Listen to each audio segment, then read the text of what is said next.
It's really a great honor to be here at the waning moments of democracy in America, also in the last moments of this show. And I just felt like on this occasion I should, give some kind of grand speech, some meaningful and cautionary speech about all kinds of specific proposals and ideas and warnings and maybe kicks in the pants for progressive activists and all that. So at least I got this podium and can convey the affect of that.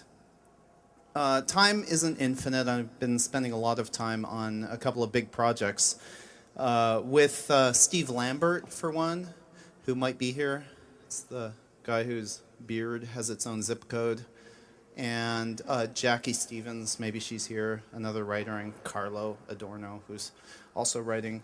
So I've been working really hard on these projects, and I didn't actually have time to write a speech. So instead, I'm just going to read from the newspaper.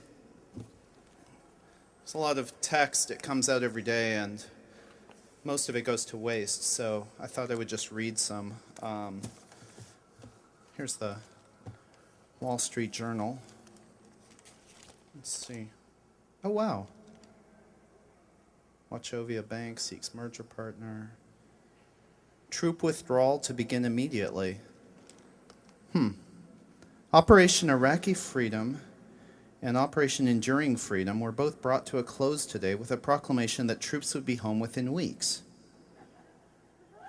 This is the best face we can put on the most unfortunate adventure in modern American history, the president said at a special joint session of Congress late last night. This adventure has dragged on far too long. At long last today, we can enjoy peace. Not the peace of the brave, perhaps, but at least peace. The UN will perform peacekeeping duties. The president noted that the Iraq war has resulted in the burning of many bridges. Quote, "Yet our history with our allies runs deep," he said, "and we all know that friends forgive friends for anything or nearly." A spokesperson for the French Ministry of Defense confirmed that France would assist the U.S. withdrawal. Quote, "The U.S. helped the Soviet Union defeat Hitler. We do recognize that." In conflict zones worldwide, governments and rebels pledged peace. See page 2. In the wake of the U.S. announcement of withdrawal from Iraq, government leaders and warlords in conflict zones worldwide seem to be falling over themselves to pledge peace. The president of Sudan declared an end to hostilities in Darfur. We are modern, or at least we live in a modern world, near modern countries like the U.S. And like the U.S., we understand that blood cannot be the path to benefit. In the Congo, where 45,000 people still die every month, dwarfing the toll in Darfur, reactions were more muted. Quote, "If the strongest country on earth can face not getting everything that it wants, I guess we can too," said Laurent Kabila. Now that the U.S. is facing its responsibilities in Iraq, what if Americans start doing that here in the Congo? They might stop being so thrilled by Darfur and actually do something. We'd better clean up our act. Wow, Sri Lanka, Somalia, Colombia, Belgium? Wow, Belgium. Walloons and Flems decided they must learn to see eye to eye. That's really amazing. Oh, here's an incredible one. There's no WMDs in Iraq. Ex-Secretary of State Condoleezza Rice spoke today at a Veterans Administration hospital to assure soldiers that the Bush administration had known well before the invasion that Saddam Hussein lacked weapons of mass destruction. Quote, "Now that all of you troops are returning, it's important to us to reassure you and the American people that we were certain Hussein had no WMDs and that he would never launch a first strike against the U.S.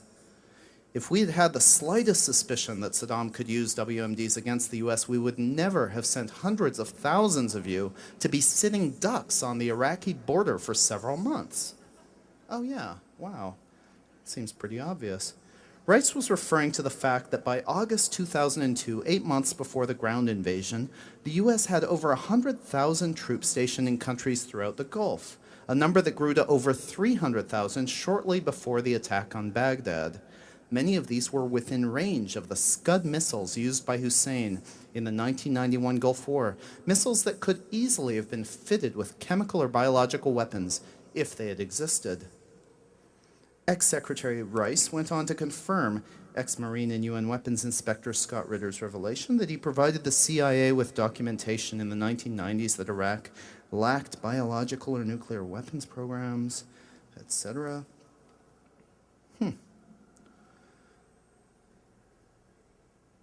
Wow, this is pretty amazing stuff.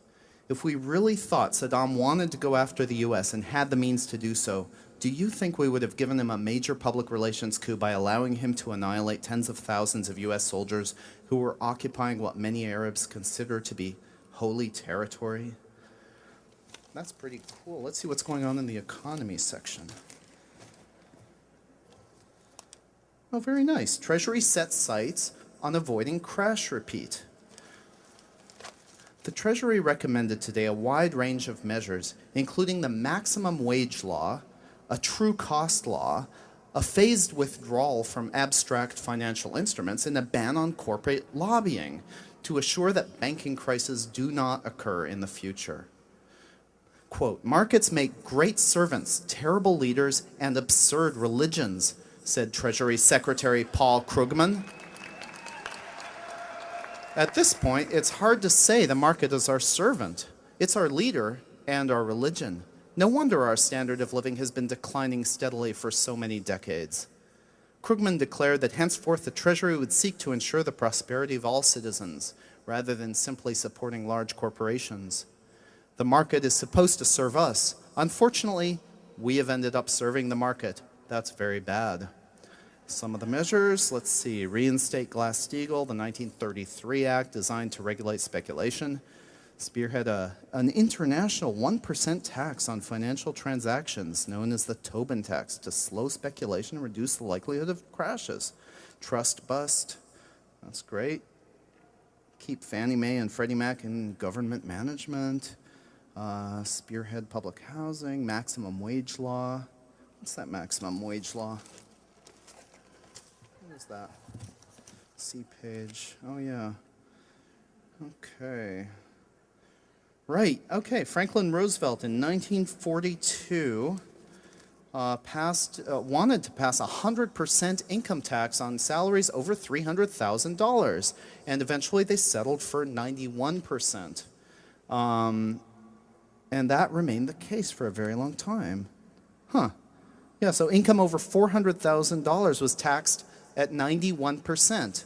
And basically until Reagan, when the tax rate slid to 28% on salaries over $400,000. And wow, apparently that was really important in this whole crash, because CEOs kept wanting shareholder returns, and so that they would get higher salaries. If they weren't going to get higher salaries anyways, they didn't have to fight for enormous shareholder returns, and so they started playing loose and easy with the money and blah, blah, blah. Very cool. Let's see, national tax base for schools so that it doesn't matter where you're born. You get the same kind of education. True cost tax. Oh, wow. Under this plan, throwaway items and other items which are wasteful or damaging to the environment would be heavily taxed, as they already are in many countries. France recently created a heavy tax on throwaway plastic cutlery. And also, as in many countries, heavy taxes would apply to large cars, gas, and so on. Treasury Secretary Paul Krugman said that the fair sales tax system would serve not only as an incentive to manufacture certain products, but would help make people aware of the effects of their behavior. Very cool. Let's see. Well, so far, all good news. That's great. Oh, until you get to the Weekend Journal. GOP has made America safe from liberalism, strategist claims. Oh dear. Republican Party strategist Frank Luntz said today that despite the election, America was still safe from liberalism. Safe from liberalism? Chuckled a Democratic Party strategist who wished to remain anonymous. That's just funny given what happened with these elections. But Luntz insisted. Sure, the Democrats have more power, that's a fact. But what are they actually going to be able to do? Our gains are nearly permanent, he said, referring to disgraced GOP lobbyist Jack Abramoff's declaration that, quote, the job of all revolutions is to make permanent their gains. Luntz noted that the $1 trillion of bailout spending was only the latest example of how the GOP has made progressive government measures next to impossible. Quote, Bill Clinton entered office with all kinds of ideas about national health care and so on, but then he had to face reality. We had made it impossible to do anything of the sort, and no one else was there to influence him. So he basically joined our way of seeing the world, and that's when you got more cuts to welfare. The same thing will happen this time around, said Luntz, before adding with a chuckle, unless by some miracle people hold their noses to the fire. When asked whether 2 consecutive Obama terms would make a difference, Luntz chuckled again. He'd need about 5 terms to undo the advances we've made, or maybe a couple more. What if there were indeed a sustained popular movement demanding major change? Luntz said, that's the wild card we've got to deal with. If the public pressure is there, it's true, progressive stuff might happen, but we're banking against that. Senator Bernie Sanders agreed. I'd ask you to remember John F. Kennedy's inaugural speech. After urging us to strive together to create world peace, eradicate disease and poverty, and so on, he concluded with a really great line. All this will not be finished in the first 100 days, nor in the first 1,000 days, nor in the life of this administration, nor even, perhaps, in our lifetime on this planet. But let us begin. Now that's a program. But by the way, Sanders continued, we will definitely succeed in restoring a humane and decent way of life within our lifetime on this planet. But it will not be within the lifetime of Obama's administration, nor even 2 of them. It will indeed take at least 20 years of struggle to undo what the Republicans have wrought on this country. And even that will only be possible if popular pressure makes us. Then, with a smile, he added, so let us begin. Well, great newspaper. That's the good news, and mainly good news. And I can guarantee this newspaper will be published. So now I'd like to switch podiums and ask if anybody has any ideas of other things that should appear in this newspaper.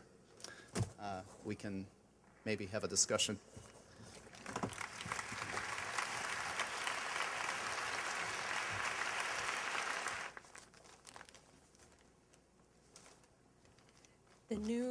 The latest news is that America has decided that the United Nations is actually the boss in the world, and they decided to obey and do everything that the United Nations says, and they decided to get together with all of the other countries and to create a global lawmakers convention that will be accepted by everybody. Wow, that's fantastic. Great news. I also read that they're nationalizing big oil, like all the big Exxon and so on, and they're going to actually take their profits and give them to the UN to address climate change. Yeah. That's great. Did anybody else read anything in this newspaper? I mean, it's a whole newspaper.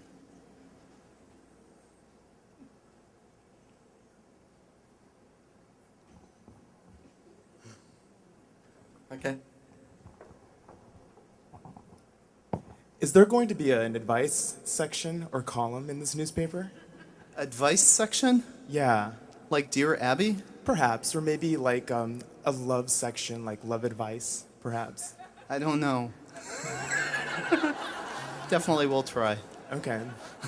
I just was wondering because if there were, I have a question that I would submit to such section, and I suppose I can ask you this question also. But perhaps, do you feel that the failure of love is a betrayal of the gods?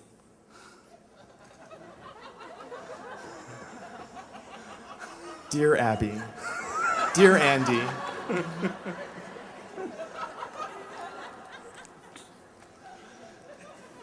Maybe. Maybe.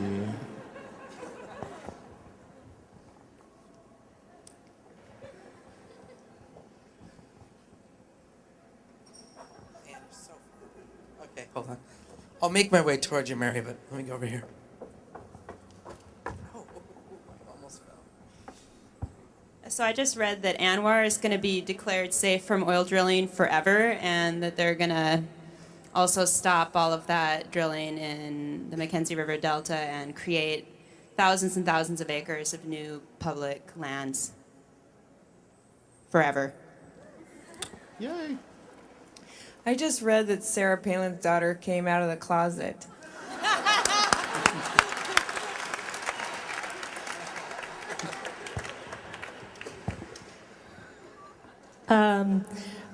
Women are now being paid equally for the equal amount of work that they do in this world. Wow. It's great news. Maybe now we'll have some, maybe now we'll have some reasonable policies. Dancers and poets, musicians, all artists make as much as basketball players and football players. There you go. I just read that the military is coming home not to declare martial law, but to arrest Bush and Cheney.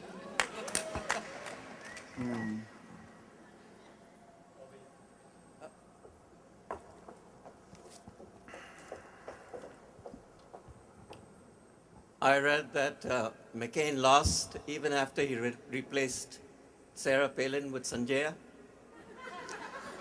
But there's a good chance that Sanjaya will run as president of an independence party 4 years from now.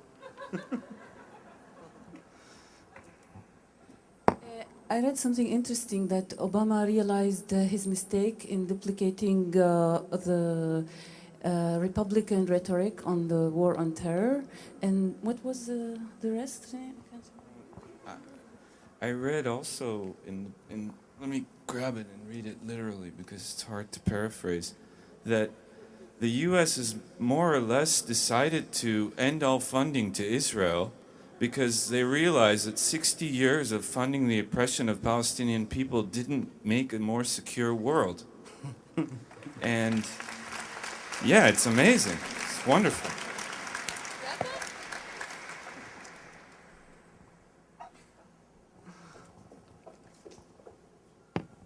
I just heard today that Walmart employees were encouraged to vote for whoever they thought would be the best leader in the upcoming election. I read today that PETA found it unethical to use the naked body of a woman to promote the ethical treatment of animals.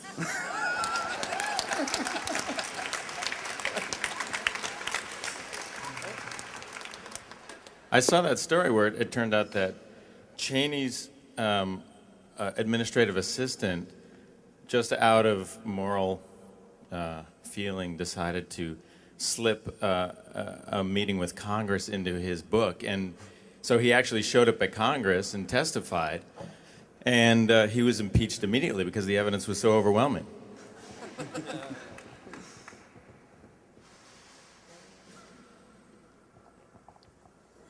Yes, just yesterday it was announced that capital punishment has been abolished in the United States of America.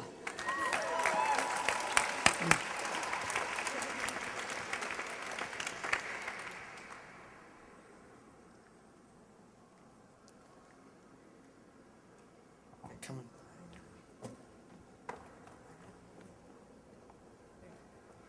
There's so much room in the newspaper. Two items. One, on the immigration front, that I read that immigration rights were actually being supported by the government, and also that for unrecognized nations such as Indian nations were actually being given a seat at the UN to express their viewpoints in the lands that they occupy. And we're actually having their sovereignty respected by the countries in which they occupy.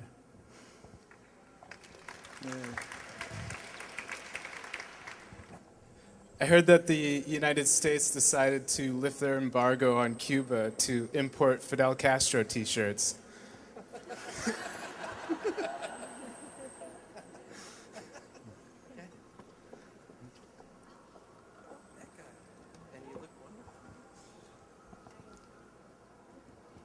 I read something yesterday I thought was pretty awesome. It was that the profits of big oil are being sequestered into an international fund meant to deal with the climate crisis.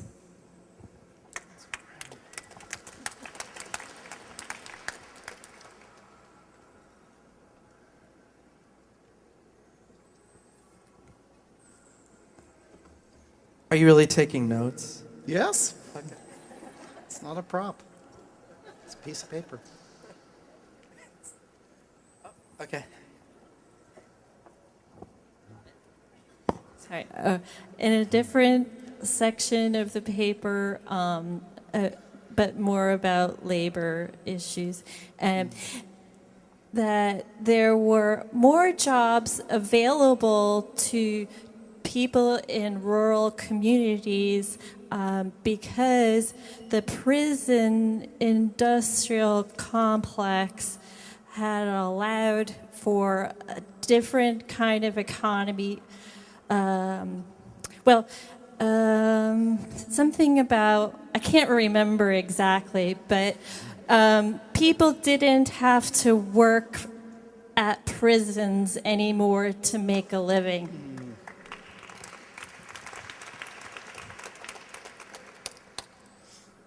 I just read that the Supreme Court found that we should let anybody who loves another person marry that person.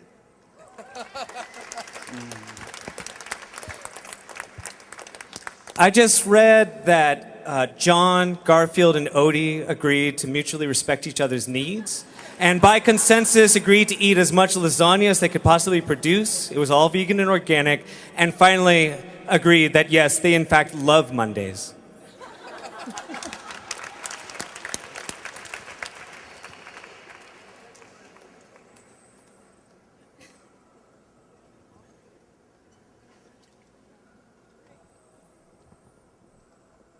I read that public space is no longer private.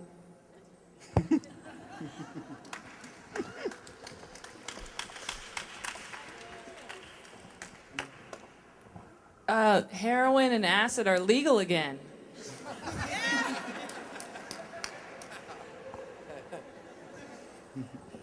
Right now? I just read this fascinating story about how the 14th Amendment was being upheld and that wage slavery was being abolished.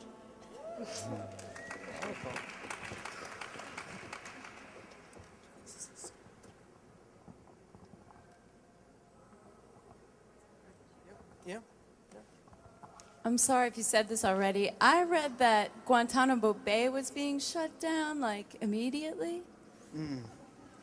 Right. I read that they were going to take the $700 billion and put it into education, buy out the private colleges, and make a more European system so that everyone can go to school virtually for free.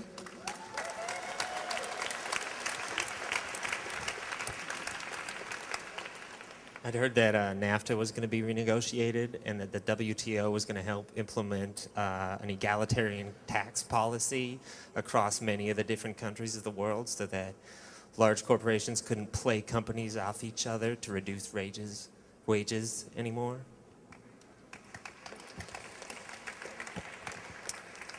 I read that Steinbrenner is going to get all the baseball team owners to get out of baseball and start funding the MTA.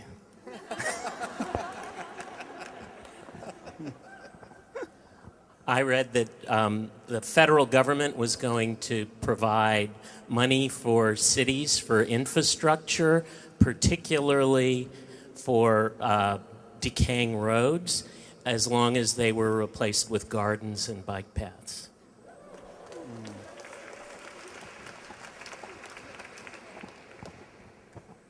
I read about this crazy scientific study about race and that there's only one, so racist ideology was abolished.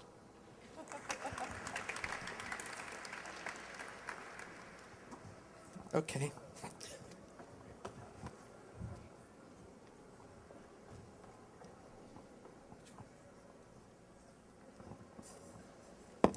I just read about a mandate that all empty pickup truck beds must be outfitted with bench seating to aid in carpooling.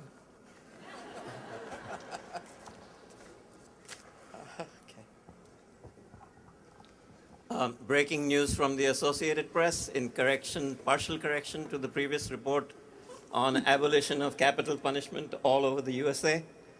That is suspended in every other place except the Capitol. So a few lawmakers and lobbyists can be rounded up and shot, after which it will also be implemented in Washington, D.C. and the Capitol. I just read that the armories of New York were taken over by the revolutionary forces of New York City to demand equal rights for the cities that everyone lives in.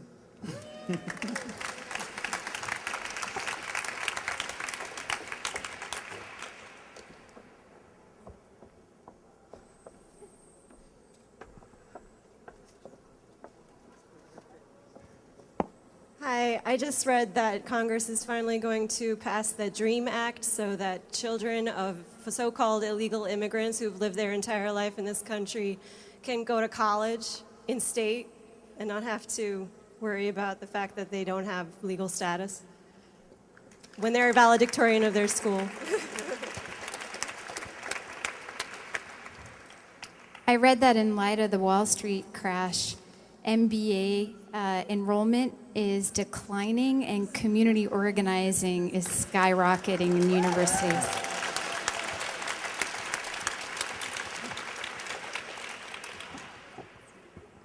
I also read in that same article about the DREAM Act that it wouldn't just be called the DREAM Act anymore, it would just be law. Because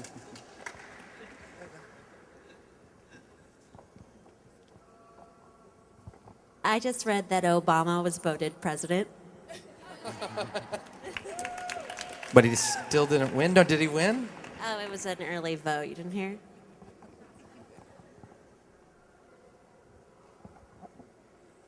Hey, Andy, I think we need to finish this now. Oh, we're just getting started. Okay, so that's up to me. Great newspaper. God, what great news. Yeah, it will be published, so watch for it. What? There's name?